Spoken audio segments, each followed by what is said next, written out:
একটা তারের গলত কানেকশনই পুরো এসিটাকে নষ্ট করে দিল। নমস্কার বন্ধুরা, কেমন আছো সবাই? আজকে প্রচুর হারে ধূপ। সকাল সকাল চলে আসলাম মূর্তিতে, আর মূর্তিতে আসার পরে এই যে গার্ডেনটা কত সুন্দর দেখা যাচ্ছে, সবুজ গাছপালায় ঘেরা। হ্যাঁ, এই সামনে কি হাতি?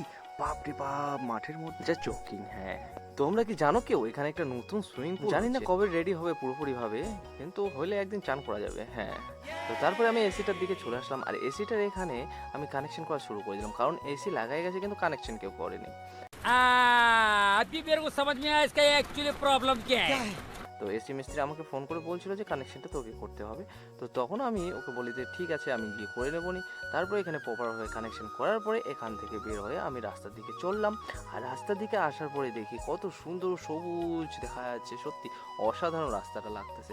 তারপরে চলে যাচ্ছি আমি একটা দাদার বাড়িতে, সেখানে ডাকার পরে আমি এসে দেখি এখানে তো আরেকটি মিস্ত্রি চলে আসছিল, যেটা সব তারকে টুকরো টুকরো করে রেখে দিয়েছে। হ্যাঁ, তারপরে সব তার জয়েন দেওয়ার পরে ফ্যান একদম প্রপারভাবে রেডি করে লাগিয়ে দিলাম। তারপর চলে আসলো বাংলাদেশ। হ্যাঁ, বাংলাদেশ থেকে একটু যাদাই ক্ষতি হয়ে গেছে, কারণ হচ্ছে এর ভিতর থেকে তার টিকিয়ে দিচ্ছে। তো এখন কি করব, সেটাকে পুরোভাবে খুইলে একদম ভিতর থেকে সুন্দর করে জয়েন করে আমি বের করে ওখান থেকে বের হয়ে গেলাম। আর এত রৌদ্র কি বলবো, আর সত্যি বলছি এত ঘাম ঝরছে। তো বন্ধুরা, আজকে বেশি ভিডিওটা বড় না করে এখানেই শেষ করলাম। ধন্যবাদ সবাইকে।